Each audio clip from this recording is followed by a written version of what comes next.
44 years ago, a young woman named Emma Doyle vanished without a trace from her Boston apartment, leaving behind a lit lamp and a city gripped by unease. Police suspected her ex-boyfriend, who had a troubled relationship with Emma, was involved in her disappearance, but with no body, no evidence, and scarcely any leads to pursue, the investigation stalled. Yet, over nearly 4 decades, a group of young investigators never gave up, believing that somewhere in the dusty old case files lay a piece that could reveal the truth. Then one day, a technician stumbled upon a forgotten evidence bag, a small detail everyone had overlooked, and that discovery shook the entire case, unveiling something no one could have imagined. Before diving into this shocking story, let us know where you're watching from, and if you love cold cases solved by justice and time, don't forget to subscribe to catch the next part. Winter 1981 blanketed Boston in thick snow and damp cold seeping from Massachusetts Bay. The city was gearing up for the new year, with old Charlestown streets twinkling under decorative lights. Amid this scene, Emma Doyle, a 25-year-old library assistant at Suffolk University, finished work earlier than usual. She lived alone in a small second-floor apartment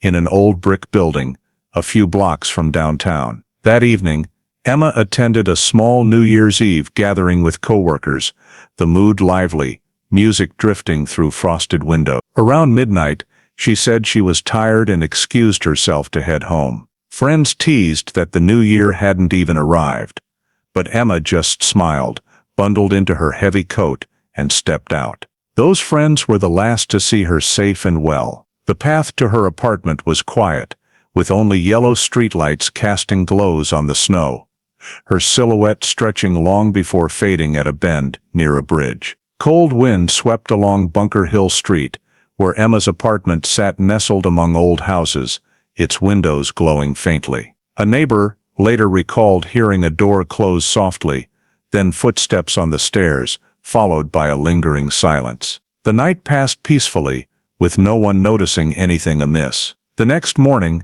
Emma's mother called to wish her a happy new year, but the phone rang unanswered. By noon, with calls still unreturned, her parents drove from Somerville to Charlestown. They knocked on her door, got no response, and tried pushing it open. The door swung easily. Inside, the living room lamp was still on, cold air seeped in, and a wall clock had stopped ticking at some point. The room was tidy, eerily still, with no sign its occupant had just left or planned to return. The family searched the apartment, calling Emma's name in desperation, then paused in the empty kitchen, a clear sense of dread rising. They stepped outside as snow began to fall again, and that afternoon, they went to the nearest police station to report Emma Doyle missing.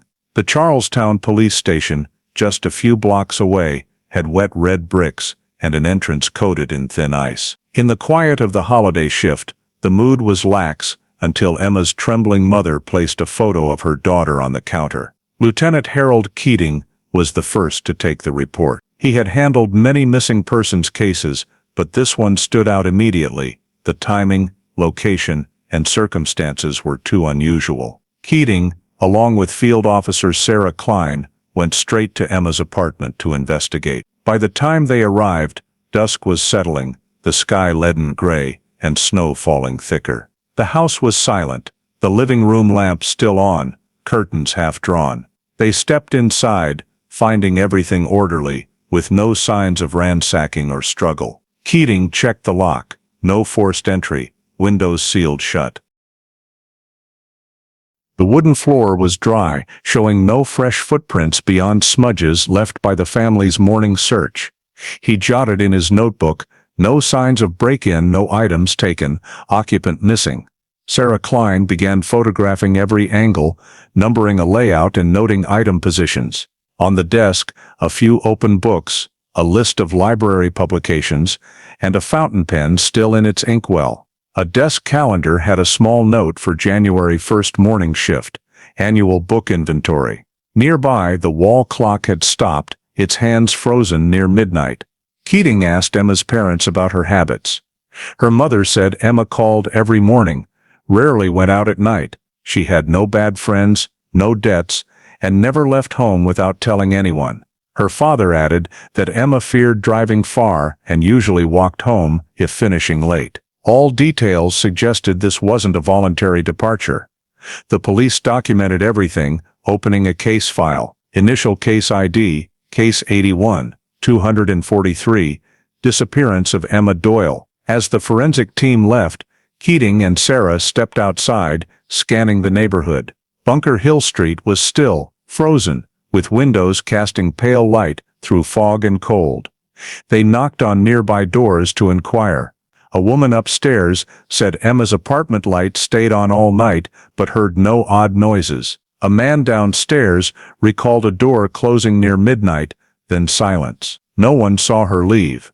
Keating had Sarah record all statements. Along with a map of nearby apartments, with no clear leads, he returned to the apartment, looked around once more, and muttered, if she left, there'd be some trace. But there was nothing. No suitcase, no missing clothes, no notes, no bank withdrawals. In the small office at the station, Sarah cross-checked a list of close contacts: Nancy Harrington, best friend; Paul Vance, co-worker; Alan Mercer, boyfriend. Keating marked each name, planning interviews. He also requested phone logs and bank records to trace Emma's last activities. As they left the apartment, night had fallen, snow thick on parked cars. The forensic team sealed the door with red tape, locking the scene. Police car lights swept the icy street, reflecting off the second-floor windows. Keating stood, staring at the silent house, and said to Sarah, "We start searching tomorrow." That night, the first report was logged,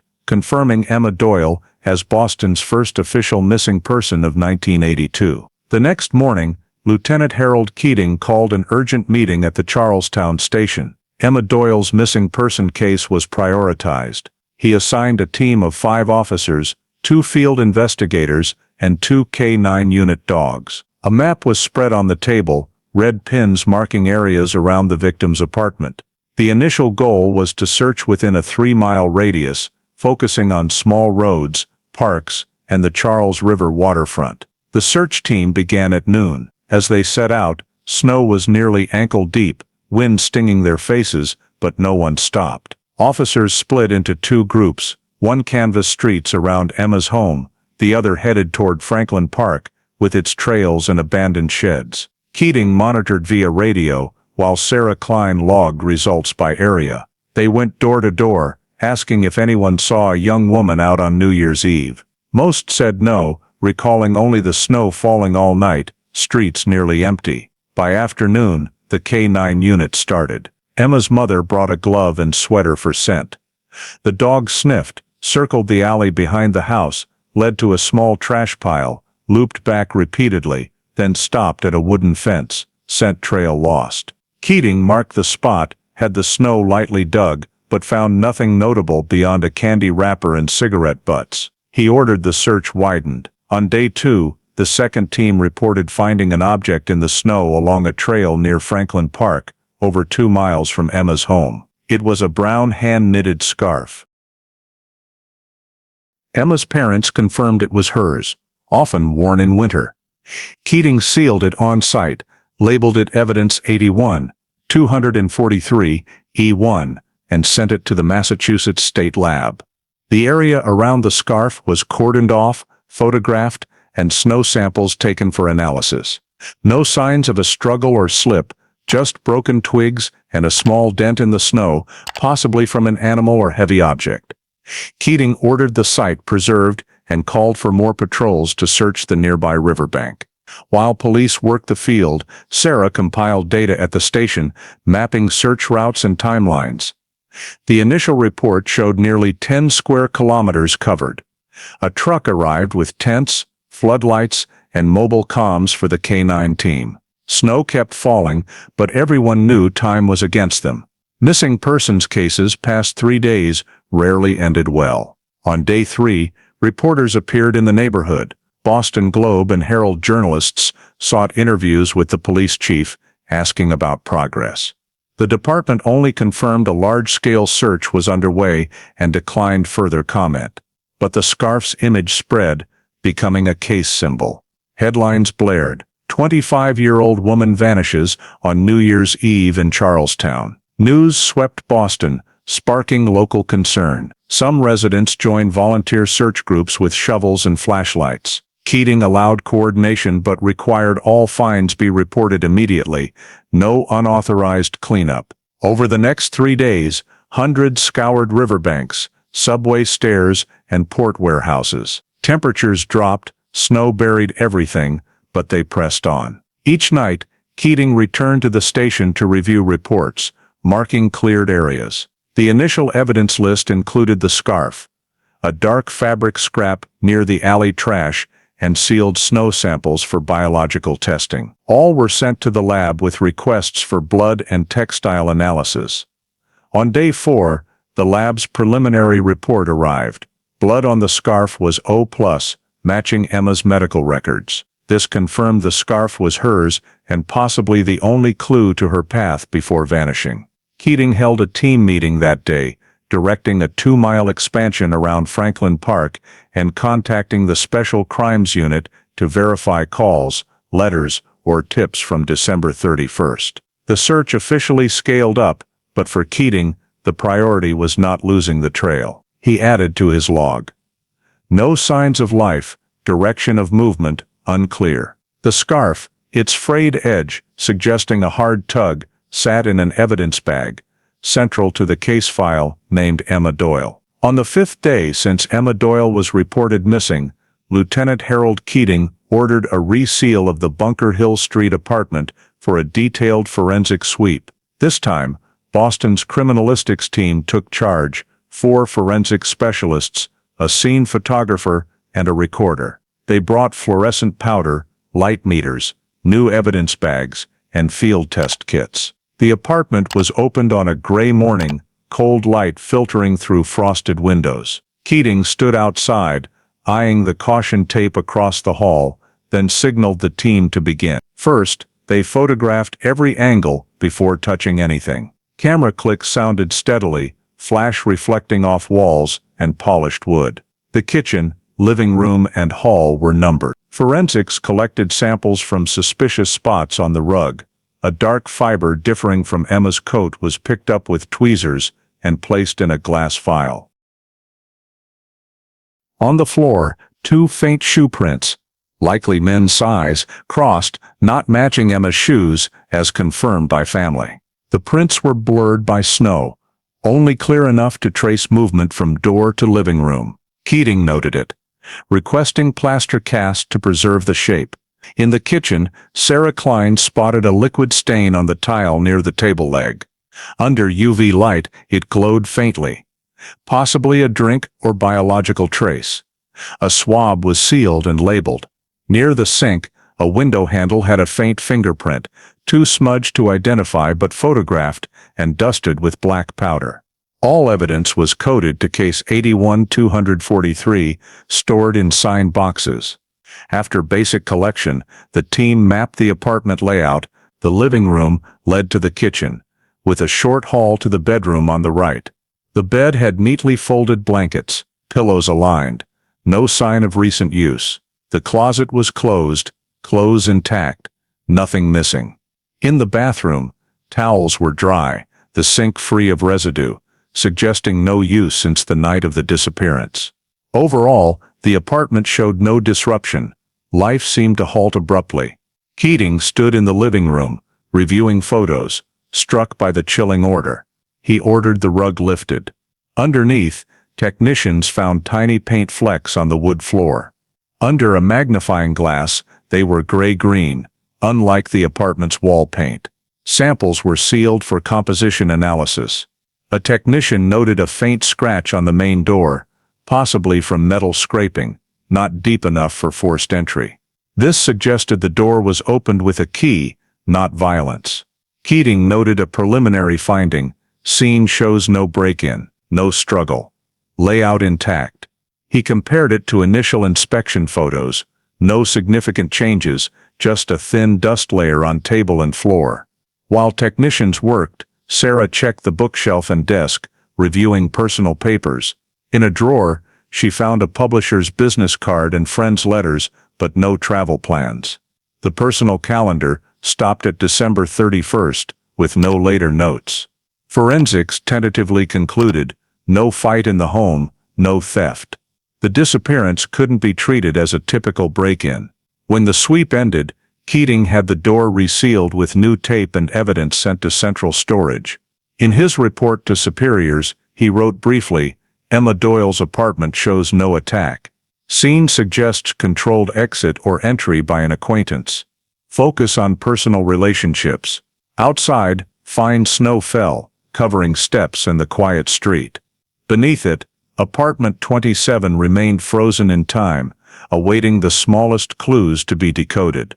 After the forensic team completed the sweep, Lieutenant Harold Keating returned to the station to compile a list of individuals to question. From the gathered information, he divided them into three main groups: colleagues at the Suffolk Library, neighbors in the building, and the victim's ex-boyfriend, Alan Mercer. The list was sent to the investigation unit to schedule interviews over the next 3 days. The first interview took place in the second-floor interrogation room with Nancy Harrington, Emma's best friend, and the last person to see her at the New Year's Eve party. Nancy stated clearly, Emma left the party early, looking tired but alert, saying she was going home to rest. No one saw her afterward. Keating asked about Emma's relationship with Alan Mercer, and Nancy admitted they had a tense period and had recently seen less of each other. When asked why, she said Emma had complained that Alan was controlling and often called to check where she was and who she was with.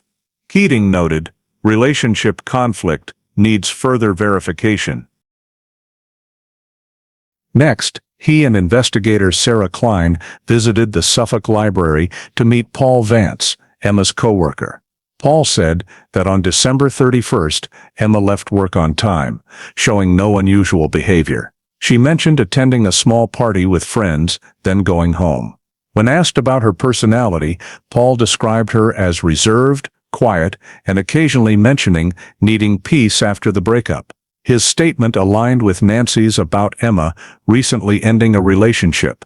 That afternoon, police interviewed neighbors from the floor below, above, and 2 apartments across from Emma's. The man downstairs confirmed hearing a door close late that night, but saw no one leave the building. A woman living next to Emma's apartment said she saw Alan Mercer visit a few days earlier, parking outside and going to Emma's unit. She didn't know what they discussed, only recalling Emma's voice sounding loud through the door. Keating requested the timing details be recorded and cross-checked with Alan's work schedule. The next morning, Alan Mercer was summoned for questioning. In his 30s, tall, well-dressed, he spoke calmly. When asked, Alan said he spent New Year's Eve at home, watching football and drinking beer with a neighbor. When Keating asked for a corroborating name, Alan vaguely mentioned, maybe my friend Jim next door heard my TV. Police later verified with Jim, who wasn't certain, only recalling noise from the adjacent apartment around midnight. This wasn't enough to confirm a solid alibi. Keating pressed about his relationship with Emma. Alan said they broke up over a month earlier, but maintained normal contact. He denied major conflicts. However, when Sarah asked about their most recent conversation, Alan claimed it was about 3 weeks ago, while Emma's phone records showed a call from his number on December 28th, just 3 days before her disappearance. This discrepancy was noted as a point to clarify. The interview lasted nearly 2 hours. Keating observed Alan's steady tone, but when the scarf found in Franklin Park was mentioned, his eyes briefly shifted before returning to indifference. Keating paused, asked no further questions, and said they'd contact him if needed. As Alan left, Keating remarked to Sarah, "He controls his emotions too well." Over the next 2 days, police verified Alan's activities in the last week of December. Phone records showed 4 calls to Emma that month, the last on the evening she vanished, lasting under a minute. Keating had traffic cameras checked, but in 1981, surveillance was nearly non-existent, yielding no footage. Other neighbors described Emma as quiet, reserved. No one recalled strangers entering her apartment. One mentioned seeing a gray car parked outside Emma's building multiple times, matching Alan's vehicle registration. The individual pieces weren't conclusive evidence, but they pointed in one direction. After completing the statements, Keating compiled a timeline from leaving the party to the neighbor hearing the door close. The gap was just over 30 minutes. In that time, no witnesses confirmed Emma leaving the building or speaking with anyone. The report noted, disappearance window, short, unwitnessed, likely occurred in or around the apartment. On the final evening of the interviews, Keating reviewed the records. Statements from colleagues and friends were consistent. Only Alan Mercer's had inconsistencies in timing and contact. Still, no physical evidence directly linked him to the scene. Keating tentatively labeled him under observation. The report to superiors concluded 3 witness groups identified, 1 individual requires close monitoring, insufficient grounds for detention. Continue field surveillance. As he left the office, Keating glanced at the wall map. Red pins marking searched areas. Emma's small street remained the focal point. He turned off the light, closed the file, leaving the room lit only by faint window light. The case still hadn't moved forward. In the days following the interviews, all evidence from the scene and Franklin Park was sent to the Massachusetts State Lab for testing. The items included the scarf, dark fiber, kitchen liquid sample, shoe print cast, and fingerprints from Emma Doyle's apartment. Samples were sealed per protocol and sent to separate analysis units. The lab, still using chemical and manual comparison methods without automated systems, was led by Dr. Howard Simmons. It took nearly 2 weeks for the initial report. The scarf's blood was confirmed as O+, matching Emma's medical records. The kitchen liquid showed no blood, just spilled coffee with sugar and milk traces, deemed irrelevant. The dark fiber, examined under a microscope, was polyester wool blend, gray-green dye, matching men's jacket fabric produced domestically. No hair or skin cells were found to trace its origin. Fingerprints on the window handle and kitchen table were too smudged for identification. With manual comparison of magnified prints, the report concluded, no identifiable individual. Receiving the results, Keating quietly folded the report. He'd hoped for a concrete lead, but everything circled back to square one. No physical evidence pointed to a stranger, and no signs of forced entry. The only certainty was the blood on Emma's scarf, suggesting she was touched or injured before vanishing. In a note to his superiors, Keating wrote, no clear evidence of violent crime, high likelihood victim new person met on December 31st. He and the team held a small meeting to plan next steps. The evidence pointed to personal relationships, possibly a friend, co-worker, or ex-boyfriend. Sarah Klein presented her analysis. Emma's disappearance window was too brief, within 30 minutes from leaving the party to the neighbor hearing the door close. Only someone familiar or allowed entry could have approached her so quickly. The lack of struggle supported this theory. Keating agreed, ordering a review of all close contact schedules. He directed the team to trace the final call from Emma's home phone to Alan Mercer's number on December 31st. Telecom confirmed the call lasted 56 seconds, with no follow-up calls. The timing matched the disappearance window, but without civilian recording devices in 1981, the content was unknown. Meanwhile, the lab supplemented results on the shoe print. Compared to Emma's family-provided shoes, it was 2 sizes larger, with a smooth rubber sole, common in local stores. No distinctive traits identified the wearer. Soil on the sole matched Charlestown Street dirt, with no unique contaminants. The report was stamped owner unidentified. Keating reviewed it, adding it to the growing case file. Without DNA technology, analysts relied on physical and chemical tests. Keating knew that if this was a homicide, they lacked tools to prove it. If voluntary, the evidence was too sparse to confirm. He wrote in an internal report, need to clarify investigation direction. Case may stem from personal relationship. Sarah continued reviewing Emma's connections, gathering more statements from the library and old friends. Many said Emma was stressed during her relationship with Alan, but seemed relieved after the breakup, showing no signs of distress. When the summary report was finalized, Keating requested additional search resources.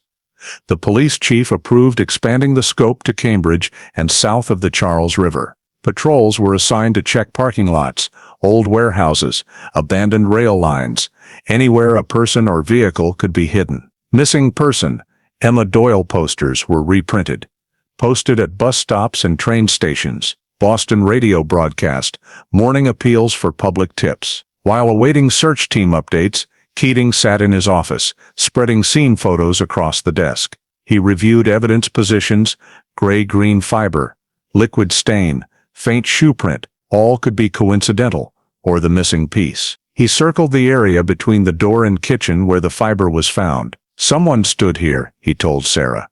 Not long, but enough to leave a trace.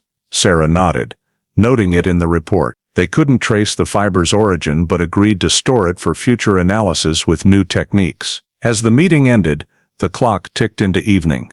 Outside, snow fell. Boston glowed with wet yellow lights. Streets, icy cold. In the quiet office, case file 81-243 was closed, with a brief note added, no suspect identified. Continue expanding search and monitoring personal relationships. Keating shut the file, watching light reflect off its plastic cover, wondering how long until they'd find answers. In the following weeks, Lieutenant Harold Keating expanded the investigation beyond Charlestown. The goal was to check all routes Emma might have taken if she left the city by car or was taken. He listed 4 main directions: north to Salem, south to Quincy, west to Newton, and east to the port. Police contacted highway patrols, requesting reports of accidents or abandoned vehicles near the time of Emma's disappearance. None matched. Keating sent investigators to gas stations along routes 1 and 3,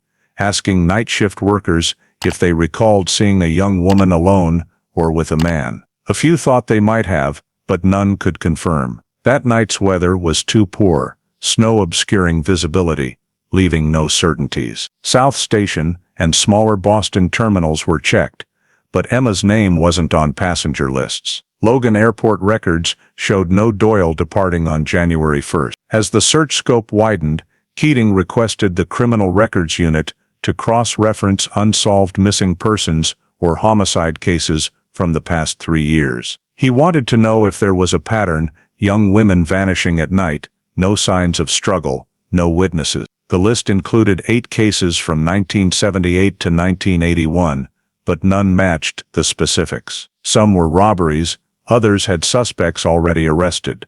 The scattered clues left him at a dead end. Weekly reports to superiors repeated one line: no connection found to other cases. Concurrently, Sarah Klein continued analyzing Emma's personal data. The bank confirmed no withdrawals or card use after December 31st. The home phone log showed the last call that evening, with no calls made or received afterward. The post office checked her mailbox. No sent or received letters. All traces of her life stopped completely. Keating sat before a whiteboard, pinning note cards.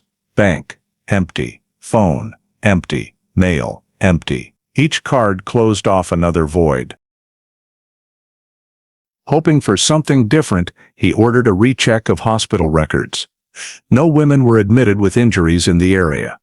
He also queried the medical examiner's office about unidentified bodies, but the list had no matches. Sarah suggested checking the Mystic River Bridge, where objects sometimes drifted from upstream, but the weather and thick ice made searching nearly impossible. The waterway patrol searched for 2 days, finding nothing suspicious. Back at the station, Keating faced a stack of reports nearly arm-high. Every avenue, traffic, banking, medical, yielded no results. He wrote in his log, stalled, no crime evidence, no voluntary departure evidence, absolute disappearance. The Emma Doyle case became a topic within the department, with many speculating she might have had an accident and fallen into the river. Keating disagreed, for one reason: no evidence. He didn't want the case labeled missing unknown cause too soon. A week later, Keating received a central record summary over 20 civilian statements, 7 search locations, 11 evidence samples, all insufficient for verification. He pinned the report to the board, staring at the dense red dotted map. In his mind, he retraced Emma's path, leaving the party, crossing the bridge, reaching home, closing the door, then vanishing. Those facts couldn't form a coherent sequence. In a final effort that month, Keating requested assistance from the state task force to compare the fabric sample with clothing databases. The response: the fiber was a common mass-produced type, untraceable by batch. A brief note concluded, not feasible to identify source. By mid-February, as snow began to melt, the search campaign paused due to no remaining suspicious areas. Posters still hung on utility poles, fading in wind and dampness.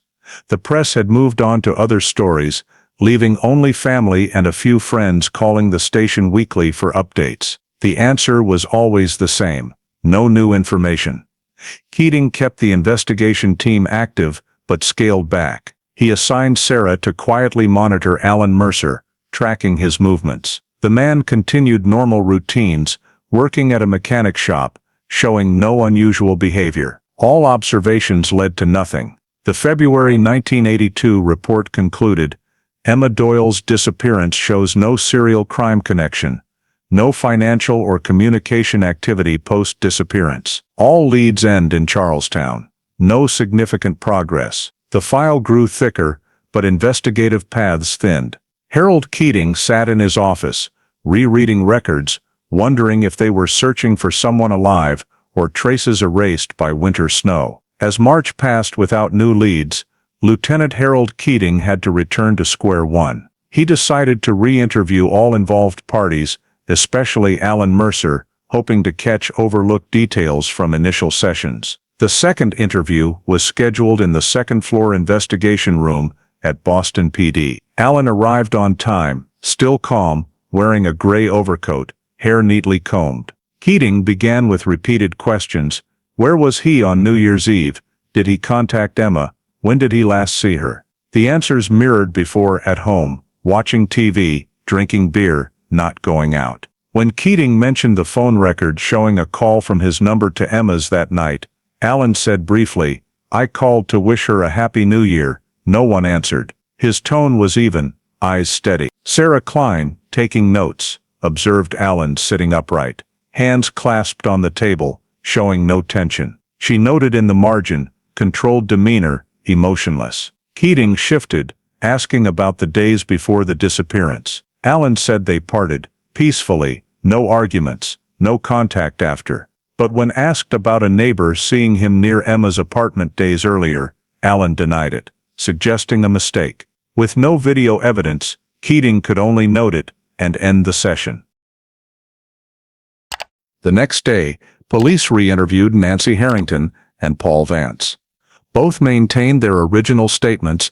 Emma left the party early, seemed fine, showed no anxiety. Nancy added that days before vanishing, Emma mentioned Alan sent a letter asking to meet, but she hadn't replied. This was noted, but no letter was found in the apartment. Keating had evidence rechecked, including trash and the local post office's mail, finding nothing. He realized the pieces were all gaps. No violence, no physical evidence, no witnesses. In the following weeks, investigators contacted Emma's old acquaintances outside the city, considering she might have left Boston unannounced. All denied contact. Records provided more data: Social Security, driver's license, tax filings, no new activity. Administratively, Emma Doyle vanished from all systems in early 1982. Keating persisted with Alan. He had him discreetly followed for days, noting routines: work at the mechanic shop, lunch with colleagues, home on time, no unusual meetings. Observing officers confirmed he lived quietly, showing no suspicious behavior. All investigative paths ended with nothing found. The lab sent final evidence results: no blood samples beyond the victims, no fingerprints matching potential suspects, no foreign hairs. The summary concluded, no physical basis to identify a perpetrator or criminal act. The report was stamped and sent to Keating. He read it, sat in silence, then filed it.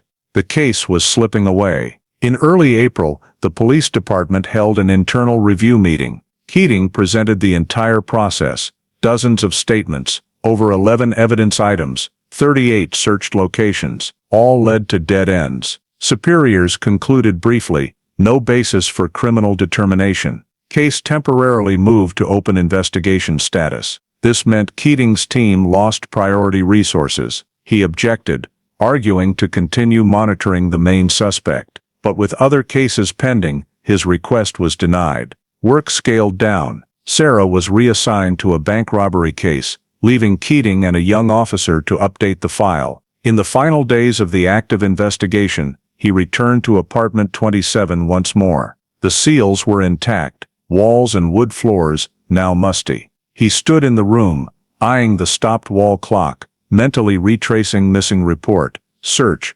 evidence, interviews. Every path looped back to the same point. The next week, Case 81-243 was moved to temporary storage, marked active pending. In practice, no one closely followed it. Keating jotted in his notebook, maintain family contact, await new leads. But he knew, barring something extraordinary, the case would fade into obscurity. April ended with a brief summary report. No physical evidence for charges. Potential suspect lacks grounds for detention. Case classified as open investigation, awaiting further information. One copy went to archives, another stayed in Keating's personal file. As he left the office, snow had melted, the city bustling toward summer. But in his mind, the image of the snow-covered scarf and lit apartment replayed, an unfinished sign of a story without an end. 2 years passed since Emma Doyle was reported missing. Lieutenant Harold Keating's and his team's efforts gradually faded into silence. Final reports repeated familiar phrases: no progress, no new witnesses, no crime evidence detected. Quarterly, he submitted brief updates to superiors, but no one read them closely. The case became one of dozens of unresolved files scattered in the pending category. By early 1984, when Boston PD reviewed old cases, Emma's disappearance was officially listed as cold case, inactive status. The handover meeting was quiet in the old office, where Keating sat with a records representative. On the table was a thick, faded brown file, clipped with 12 scene photos. He signed the transfer sheet, his signature slightly shaky at the page's end. Cause of disappearance undetermined. Insufficient grounds to continue investigation. Remaining evidence: the scarf, fabric fiber, shoe print cast, dried test tubes, was placed in storage box 417B, sealed with Massachusetts State Forensics red tape. Each item was coded, bagged in plastic, and stored in the Boston Police Archives cold vault. Labeled, analysis incomplete. No one had time to pursue them further. Keating was the last to leave the temporary investigation room. He removed the Charlestown map from the wall, pulled out the red pins marking search sites, folded it, and tucked it into his personal file. Maybe it's time, he said softly, to Sarah Klein. Soon reassigned to economic crimes. She nodded, her eyes briefly wistful. They had exhausted nearly every path, yet still didn't know where Emma went. From then, the Emma Doyle case joined hundreds of other missing persons cases in Boston's cold case catalog, spanning decades. That June, Keating filed for early retirement. He had served 30 years in the force, but this final case left him drained. At his farewell, colleagues noted briefly, he's still haunted by the Charlestown girl. Indeed, Keating kept a copy of the file, occasionally rereading it, like a habit. He still believed the answer was out there, just beyond their grasp. Emma's apartment was rented out again.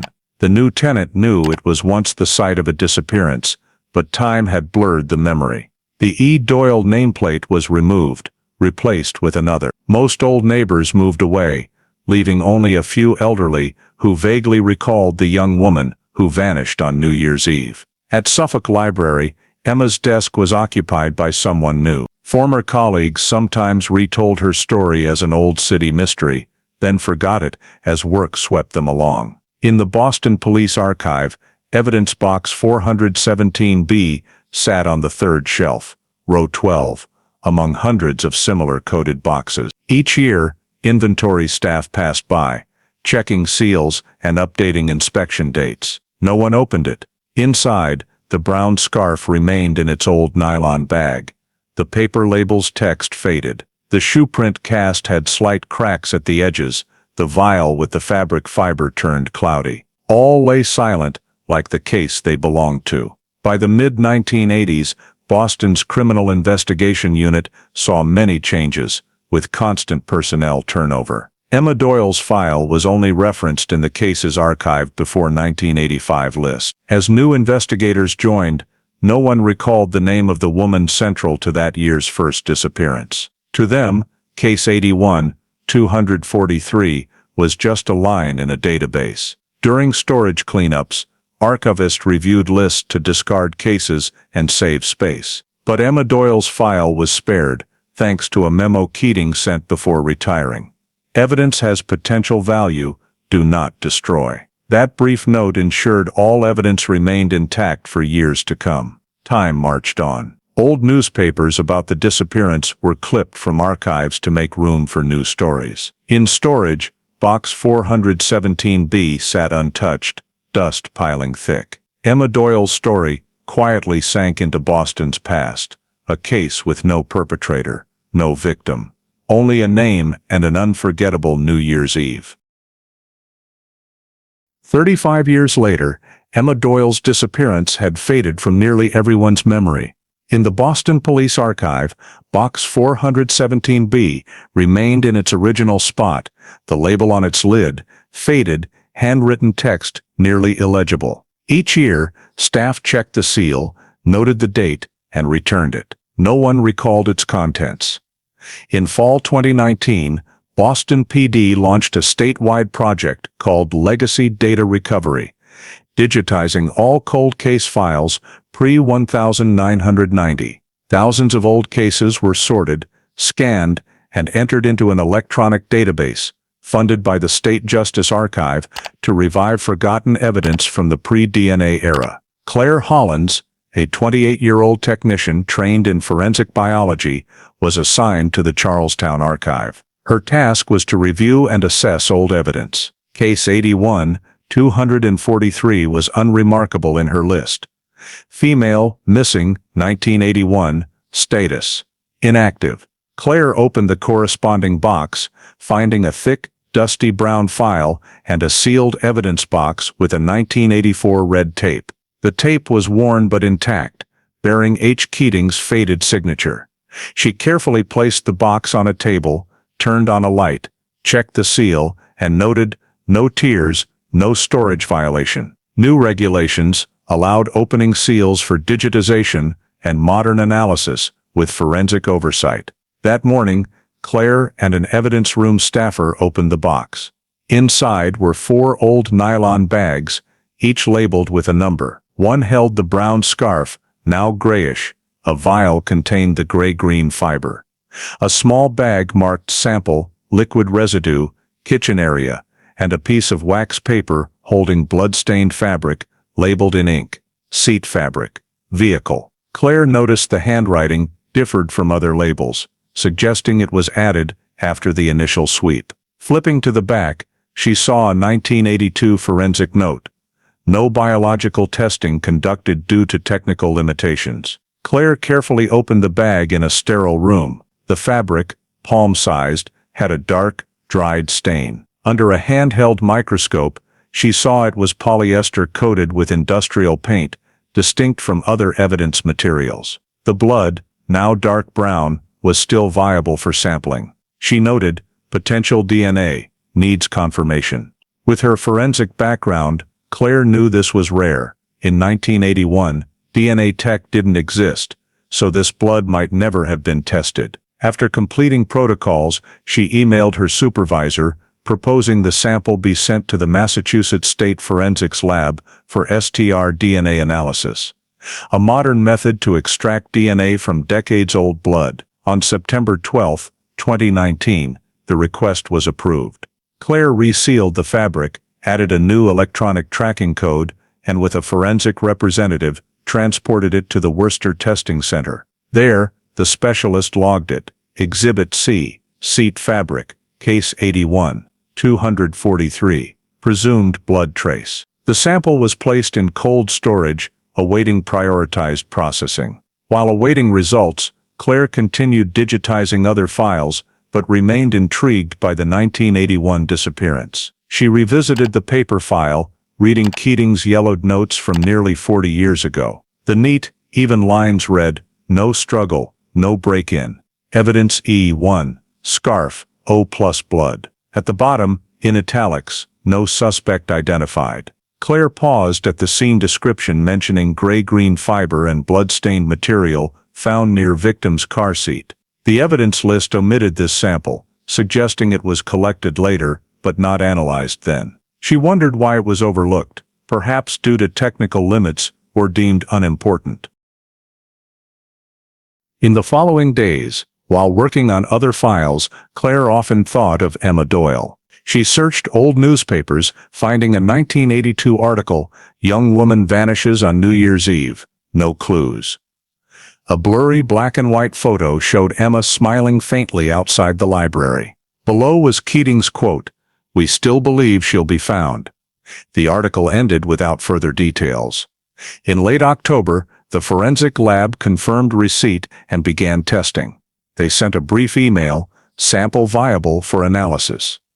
Preliminary results expected Q1 2020. Claire printed the confirmation, clipped it to case 81-243's digital file, and marked it, "Reopened for DNA analysis." For the first time in 37 years, Emma Doyle's case was active again. Leaving the archive that day, Claire gazed at the endless steel shelves in the cold room, stacked with forgotten stories. Box 417B now had a new QR code, glowing under white light. A strange feeling stirred in her. Among countless files, this old case was still waiting for someone to return, to voice what 1981's investigators couldn't hear. In early February 2020, amid Massachusetts' dry, cold winter, an email arrived from the State Forensics Lab to Boston PD's internal address. The subject was concise.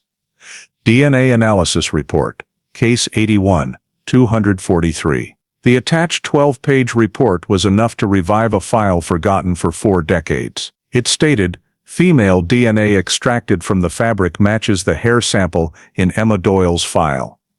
Male DNA, initially unidentified, matched a 2005 civilian blood donation sample from Alan Mercer, born 1955, residing in Quincy." When the information reached the coordination center, the system auto-triggered a potential suspect match alert.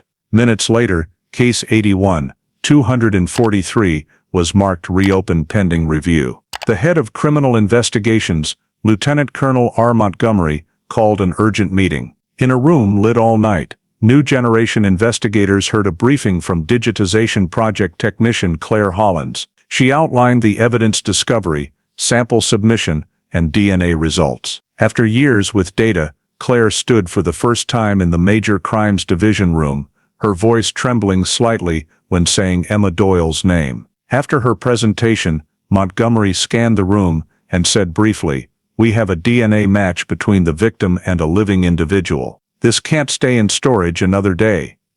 That week, the chief signed an order to reinvestigate, forming Cold Case Team #81-243 under Lieutenant Joseph Randell, a veteran investigator with dozens of state cold cases. Randell took charge on February 10, 2020, granted access to all original files, leading a 3-person team, a forensic specialist, a data analyst, and Claire Hollins, who found the evidence. They were assigned a room in Boston PD's old building, once Keating's office nearly 40 years prior. On the first day, Randell ordered digital backups of the old file, rescanning all scene photos and evidence reports. He read Keating's notes closely, some smudged with ink. A margin note read, "No struggle, possibly an acquaintance." Randell nodded, telling Claire, "That matches the DNA now. An acquaintance, and no one else." Meanwhile, the state lab sent a detailed testing explanation. The old blood on the car seat fabric was recovered via low copy number DNA,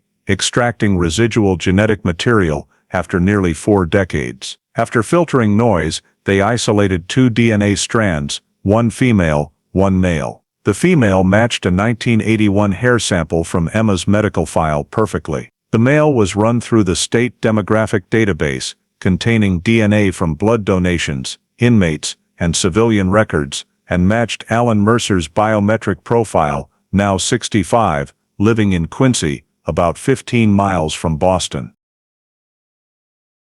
The report ended with a standard line. The probability of random match is less than 1 in 4.8 billion. That figure ruled out coincidence. That day, Randell signed an official request to the Suffolk County prosecutor to reinvestigate with Alan Mercer as the primary suspect. The cold case team began analyzing original data.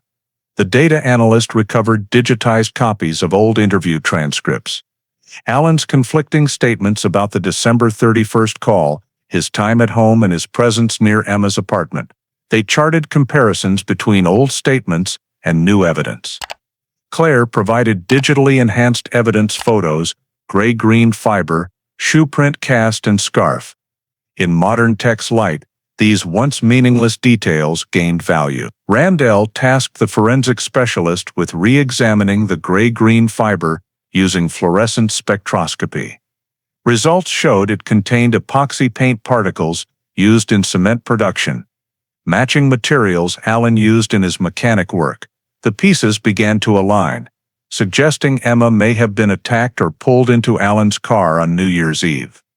In subsequent meetings, Randell reopened the old Charlestown map, remarking the route from the party to Emma's apartment and the scarf's location in Franklin Park. He noted the path passed through Alan's then residence area.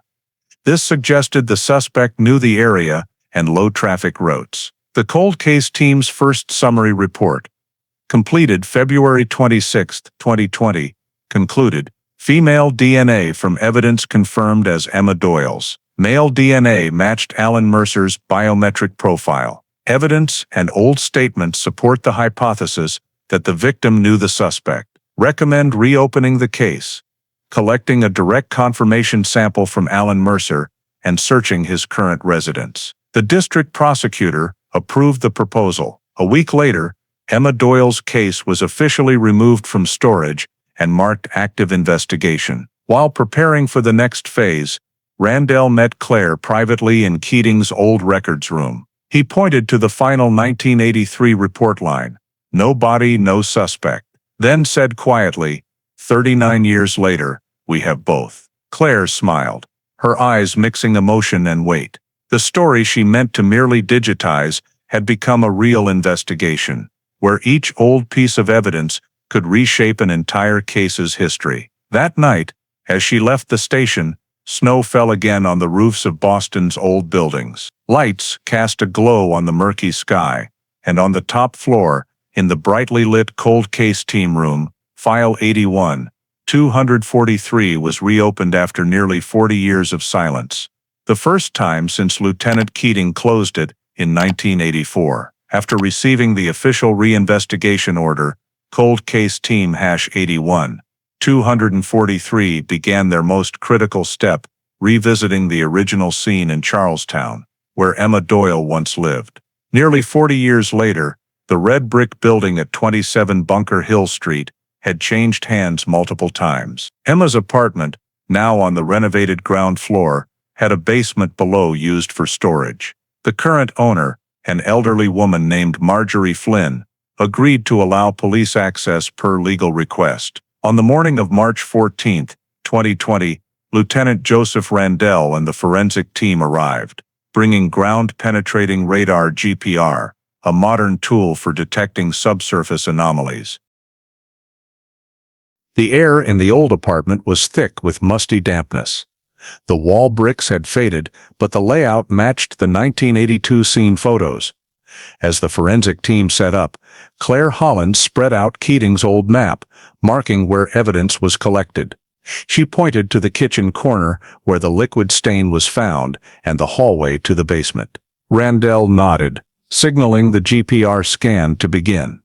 The device emitted radar waves, displaying grayscale patterns on a screen. The technician moved it in strips, carefully scanning the cement floor. Most areas showed uniform patterns, but under the hallway connecting the kitchen to the back door, the screen revealed an anomaly, a dark patch about 40 centimeters deep, with irregular defined edges. Randell ordered a rest scan from another angle for confirmation. The signal reappeared in the same spot, spanning nearly 2 square meters, could be an added floor section, the technician said. The owner confirmed that during a 1990s renovation, workers patched part of the floor but didn't fully excavate. Randell noted it and requested a drilling warrant. A small drill was placed at the anomaly's center, slowly boring through the smooth gray cement. At just over 40 centimeters, the cement dust darkened and a damp, sharp odor emerged. The technician stopped, shining a flashlight into the hole. A layer of black soil appeared below. "There's a void," he said. Randell immediately sealed the area, calling for additional forensic support.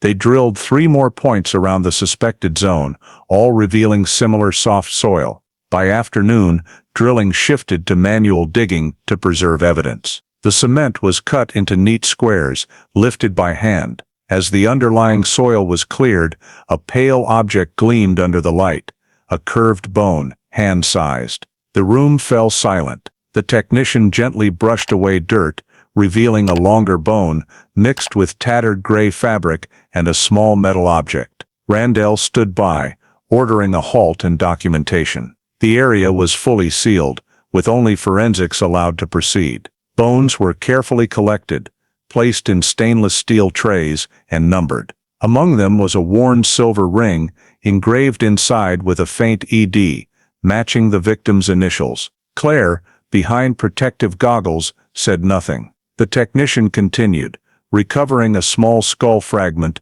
several finger bones, and thick fabric, likely from a coat. All were photographed, mapped, and sealed separately. When the final soil layer was cleared, the pit reached nearly 60 centimeters, exposing distinct cement edges as the GPR had indicated. The evidence was sent to the state forensics lab that night. A preliminary report arrived the next morning. Bone structure and proportions consistent with an adult female, age 25, 30. Ring engraving matches victim's initials. Recommend DNA analysis for identification. Randell signed off, forwarding the file with all photos. In the cold case office, no one spoke much. They understood these were likely Emma Doyle's remains, hidden for nearly 4 decades under the home she once lived in. A week later, the official forensic report arrived. The lab used mitochondrial DNA comparison between the bones and Emma's archived hair sample. The match was absolute, with near-zero error probability. The report stated, "Remains identified as belonging to Emma Doyle, cause of death, undetermined pending further examination." A small skull fracture suggested blunt force trauma, but the exact cause couldn't be confirmed. Concurrently, analysis of the cement around the burial site showed it contained industrial paint with epoxy particles matching the gray-green fiber from 1982 and the seat fabric evidence. All data supported the conclusion that the discovery site was the original burial location, not a later transfer.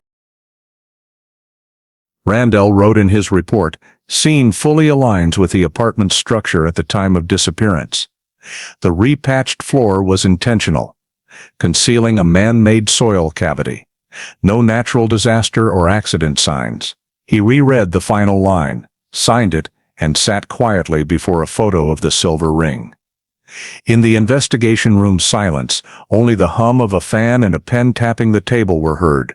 Outside, Boston lay under a foggy morning, fine rain falling on old brick streets.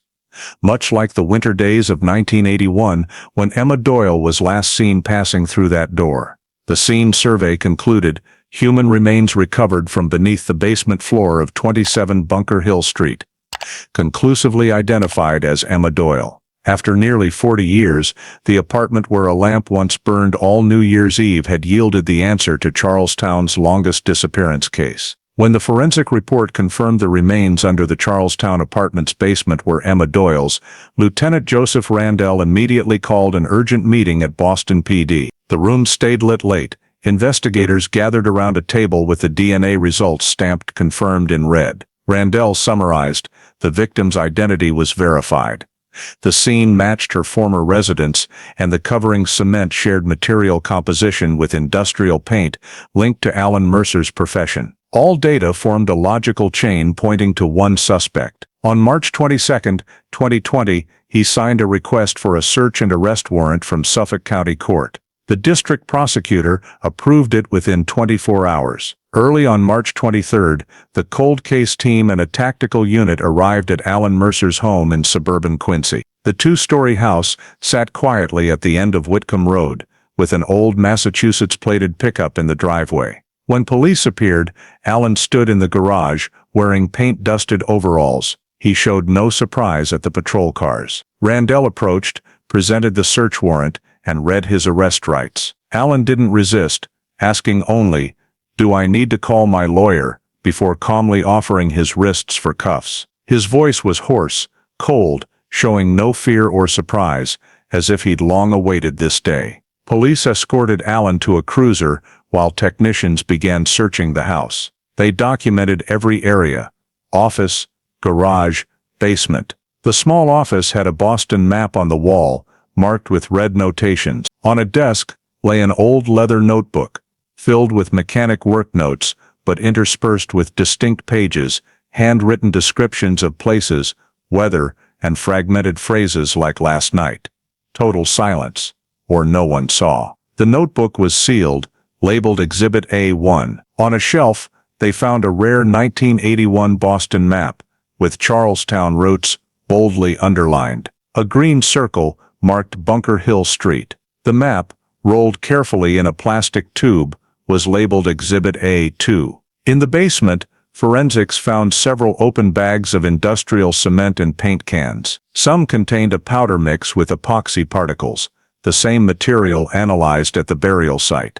3 bags were sampled, labeled A3, A4, A5, and sent to the lab for comparison. In the garage corner, technicians recovered an old cement trowel, its worn wooden handle coated with paint, matching the scene's material. All were carefully sealed. In a personal storage closet, police found an envelope with old photos. One showed Emma Doyle beside a Chevrolet Impala, smiling. The back had handwritten text, "Summer 1980, Franklin Park." Randell held the photo, examined it, and placed it in an evidence bag. He knew this might be the last surviving image of the victim with the suspect.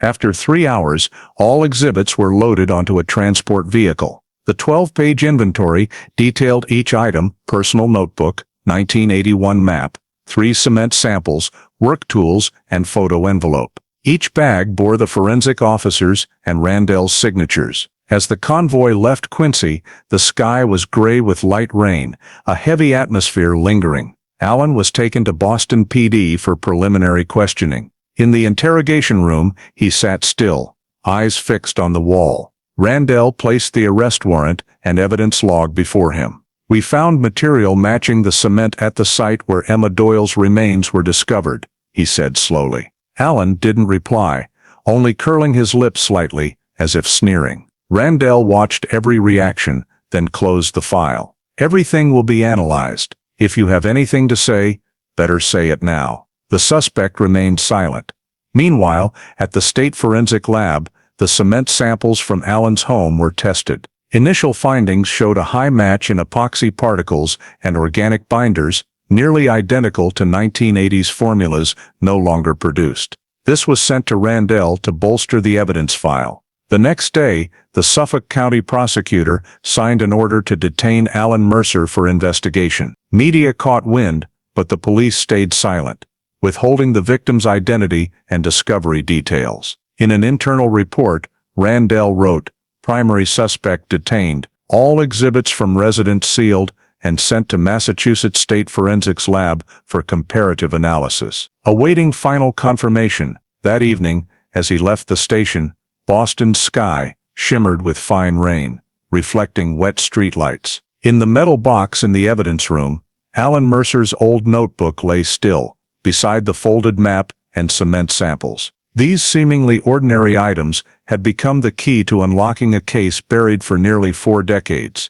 the starting point for the final investigation phase of Cold Case Team #81-243. The Massachusetts State Forensics Lab took nearly 3 weeks to complete an in-depth analysis of all evidence from the search of Alan Mercer's home. The first results reached Boston PD in early April 2020. In the closed meeting room of Cold Case Team #81-243, Lieutenant Joseph Randell opened a nearly 500-page file, placed it on the table, and read slowly. The report concluded, Emma Doyle's cause of death was traumatic brain injury from a heavy blunt impact. A clean fracture ran along the left temporal bone, indicating a focused direct blow, likely from a flat-edged object like a tabletop or metal tool. The remaining skull and jaw fragments showed no secondary impact, ruling out a simple fall. Based on bone decomposition and surrounding soil, experts estimated the time of death between 11:30 p.m. and 12:30 a.m. on December 31, 1981. Perfectly matching the window of Emma's disappearance, attached to the conclusion were 3D reconstructions of the skull injury. Images showed the fractured bone with a clear depression, evidence of deliberate impact, not a fall. Viewing the models, Randell said softly, no doubt left. Each piece of evidence was forming a complete chain. Concurrently, the state's materials team finished comparing cement from Alan's basement to the burial site sample.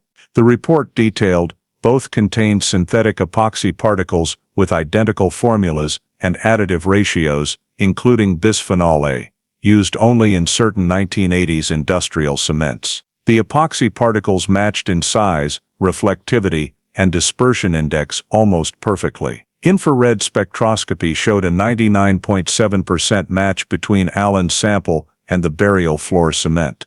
The conclusion was bolded. Samples are consistent with having originated from the same source. In other words, Alan used that material to patch the floor concealing the burial.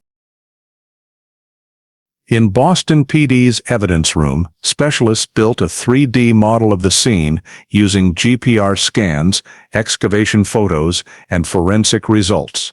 The model depicted the basement of 27 Bunker Hill Street, with a distinct cement layer covering a small soil cavity, sized for an adult body, lying on its side. Bright dots marked the bones, silver ring and fabric remnants. As the model rotated, Randell watched the screen, then told Claire Hollins to pause at a top-down view. He chose the perfect spot, right under the kitchen-to-hallway junction.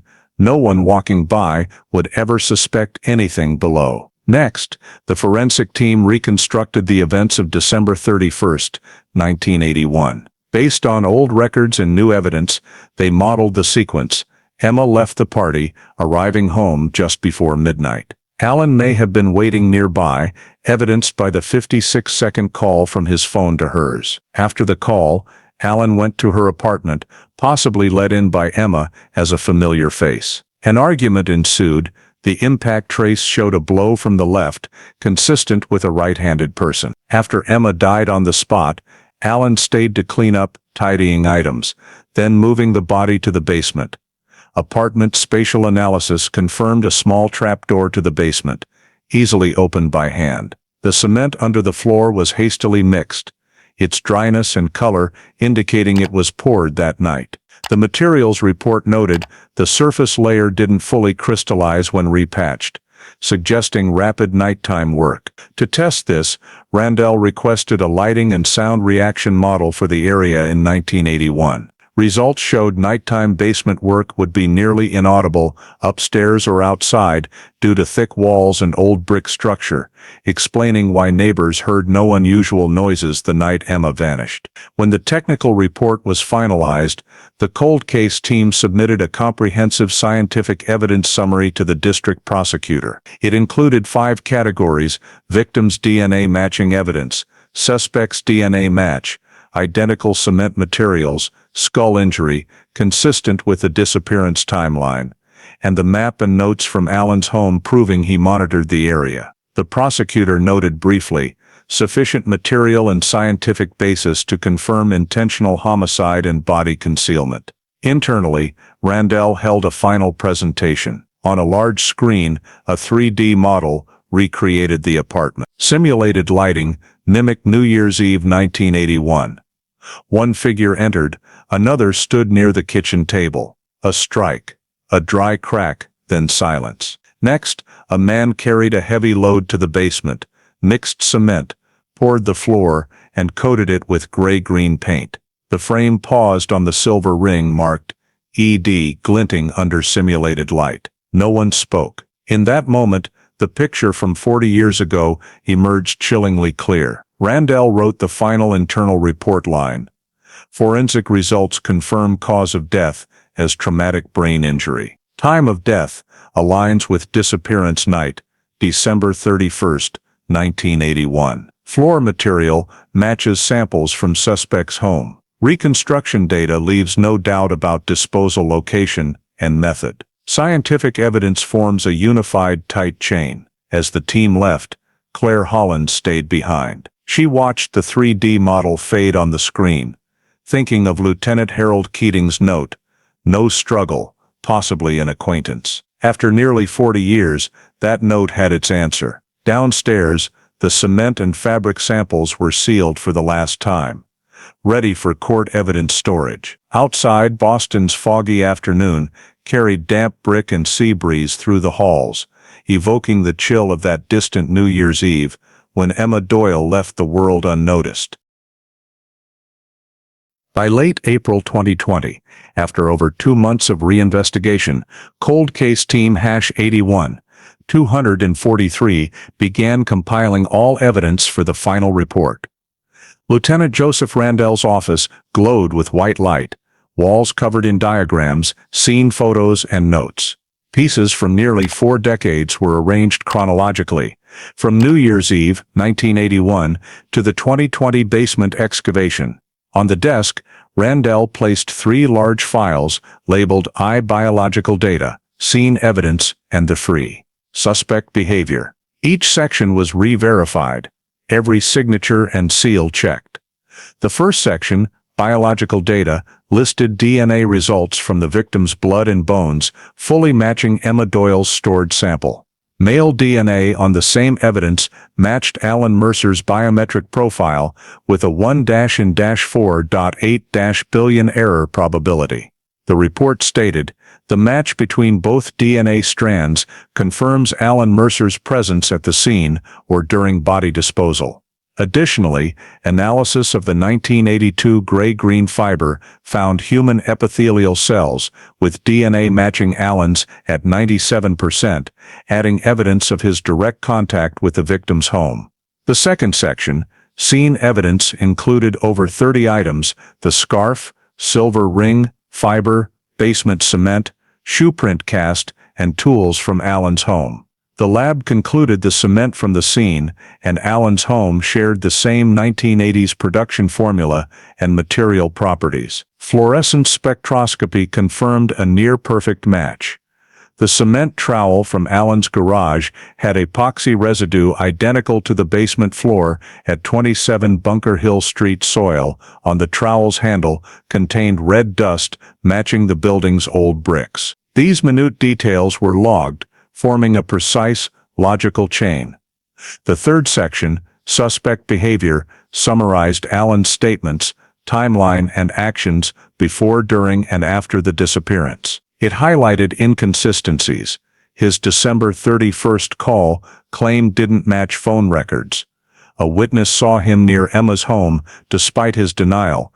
His notebook showed a lasting obsession with Emma. The phrase "last night," total silence, eerily aligned with the murder's time frame. In the conclusion, Randell wrote, Alan Mercer had clear motive, means, opportunity, and scientific evidence confirms his presence at the scene. No second suspect is viable. Concurrently, the state forensic team submitted a detailed skull injury analysis.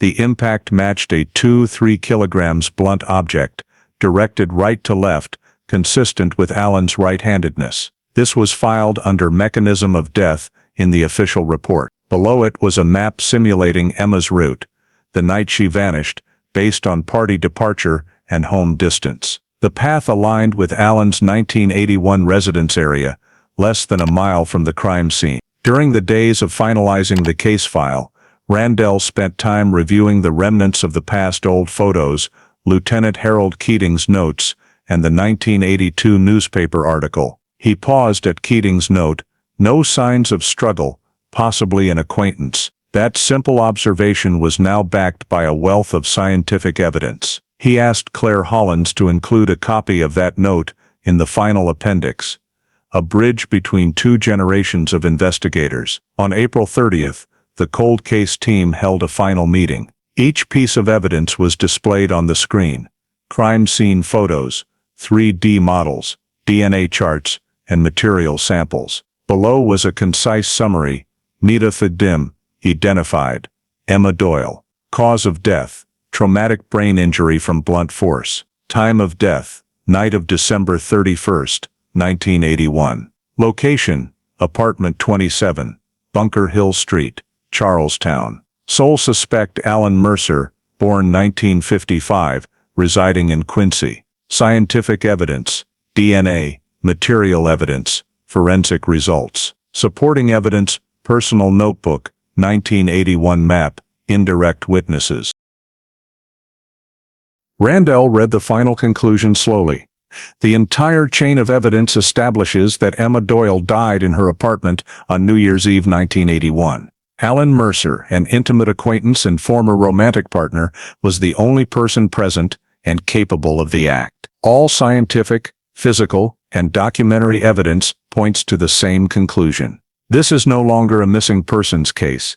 It is a homicide concealed for nearly 4 decades. After the meeting, the entire file was printed, stamped, complete for prosecution. Randell signed the final line: transferred to Office of the Massachusetts Attorney General, 02 May 2020. 2 original copies and a digital drive were placed in a metal box, triple sealed, bearing signatures from key investigators. As the transport vehicle left Boston PD's lot, a light rain began. In the glow of yellow streetlights, the red brick building where Emma lived lingered in old black and white photos, a memory that never faded. Randell stood at his office window, holding a file copy. Its cover read boldly: Case 81, 243, Emma Doyle, closed by investigation, April 2020. He knew his work was done. The evidence was sufficient, the events clear. The truth, Keating sought for 2 years, then left in despair, had finally reached the Massachusetts Attorney General's desk, where justice would take over the rest of the journey. The trial of Commonwealth of Massachusetts versus Alan Mercer opened on the morning of August 18, 2020, at Boston Superior Court. It was the city's first cold case, tried using DNA and digital scene reconstruction. From early morning, the courthouse grounds were packed with press and onlookers. Police tightened security around the area. Inside, Courtroom 4, with its dark wood and yellow lighting, reflected off long benches. Judge Evelyn Caraway presided, with Prosecutor Martin Lang representing the state and defense attorney Harold Pierce, a criminal law specialist, for the defendant. Alan Mercer appeared in a pale gray suit, silver hair, hands cuffed but posture calm. He sat between 2 court officers, eyes forward, expressionless. The trial began with the prosecution's opening. Martin Lang addressed the 12-person jury. This is not a mysterious disappearance, but a murder concealed for nearly 4 decades. Every piece of evidence, scientific, physical, and behavioral, points to one man: Alan Mercer. He presented the evidence chain: DNA results, cement samples, the 3D basement model where the body was found, and the defendant's personal notebook. As he emphasized each point, a large screen displayed supporting images. Forensic experts testified. Dr. Howard Simmons, who analyzed the cement, confirmed the material from the scene matches the sample from Mr. Mercer's home almost perfectly. Random coincidence is impossible. Next, the state's DNA specialist explained the extraction process. We obtained 2 DNA strands. One matched Emma Doyle's medical file, the other matched the defendant's biometric record. The error probability is 1 in 4.8 billion. The room fell silent. After the scientific presentation, the prosecution displayed the 3D scene reconstruction. The screen showed Emma's old apartment in simulated light, highlighting the distinct cement layer, small burial pit, silver ring, and fabric. Lang stepped before the jury. Emma Doyle came home on New Year's Eve 1981. She never left that apartment again. Her killer was no stranger. He used his professional skills to hide his crime. He closed his argument in a low voice. 40 years later, the truth remained under cold cement. Now is the time for justice to be restored. Defense attorney Harold Pierce stood next. He argued an unintentional accident. He claimed Alan and Emma may have met that night to talk, argued, and the victim fell, hitting her head on a hard surface, causing death. Burying the body was a panicked act, not intentional murder. Pierce stressed no one can prove the defendant acted with intent to kill. He stayed silent for 40 years, didn't flee, committed no other crimes. This was a mistake, not a deliberate crime. The prosecution rebutted that afternoon. Lang pointed to the victim's skull reconstruction. The injury shows a strong perpendicular blow, not a fall. The act of pouring cement, painting the floor, and hiding for decades proves calculation and intent. He presented the photo of Alan's notebook with the line "last night." Total silence, citing it as evidence of controlled awareness. When the judge asked a forensic expert about an accident possibility, Dr. Simmons stated, "No signs of a slip. No secondary injuries. This was a deliberate blow." Throughout the trial, Alan Mercer barely spoke. When asked if he wished to speak, he said only, "I didn't mean it. I didn't think it would happen." His voice was low, raspy, eyes averted. The room stayed quiet, only the recorder's hum audible. The trial lasted 4 days. On the 5th, the jury was sent to deliberate. The 12 took over 6 hours, reviewing thick documents, before returning. When the judge asked, the jury foreperson stood and read, "We, the Massachusetts jury, find the defendant Alan Mercer guilty of second-degree murder under Section 265 of the Massachusetts Criminal Code." In that moment, Randell, seated at the back of the prosecution's side, bowed his head slightly, while Claire Hollins gripped her file, staring at the defendant. Judge Caraway delivered the sentence, based on the jury's verdict, and presented scientific evidence. This court sentences Alan Mercer to life imprisonment without parole for second-degree murder. The term begins from his arrest on March 23, 2020. The courtroom was silent. Alan showed no reaction, only glancing down, hands trembling slightly. As court officers led him away, he muttered something inaudible. The press immediately reported the verdict, calling it Boston's coldest case convicted by DNA technology. The judge spoke briefly to the media. "Justice may come late, but it never loses force." In the courthouse hallway, the cold case team exited quietly. Randell handed the file to Claire, saying softly, "We've done our part." She nodded, looking through a window where Boston's light rain fell. Nearly 40 years after New Year's Eve 1981, Emma Doyle's story closed in the courtroom's light, with an irreversible verdict. Emma Doyle's story is not just a journey to solve a forgotten case, but a mirror of today's American society, where technology, justice, and human memory intersect. The case shows the power of modern forensics, where a single preserved blood-stained fabric can rewrite history. In today's context, America still faces thousands of unsolved cold cases. And Emma Doyle's story reminds us that every detail, no matter how small, holds truth, needing only someone persistent enough to listen. The image of young technician Claire Hollins finding the old evidence bag in storage symbolizes the belief that the next generation can complete what the previous one missed. In life, this means we're never truly starting late. Sometimes, revisiting what seems past can yield answers for the present. The story also underscores a lesson about responsibility and perseverance. Lieutenant Harold Keating in 1981 did all he could within his era's limits, while Joseph Randell and Claire Hollins carried forward with new technology and faith. It's proof that justice comes not just from systems, but from people. Those who believe justice may come late, but it never loses force. In a fast-moving America, where everything seems swept away quickly, Emma Doyle's story reminds us that some values withstand time. Truth, memory, and the persistence to seek light for what was buried in darkness. If you believe justice, even delayed, deserves remembrance, subscribe to our channel to explore more cold cases illuminated by truth. Thank you for following Emma Doyle's journey. See you in the next video, where another story of time and justice will unfold.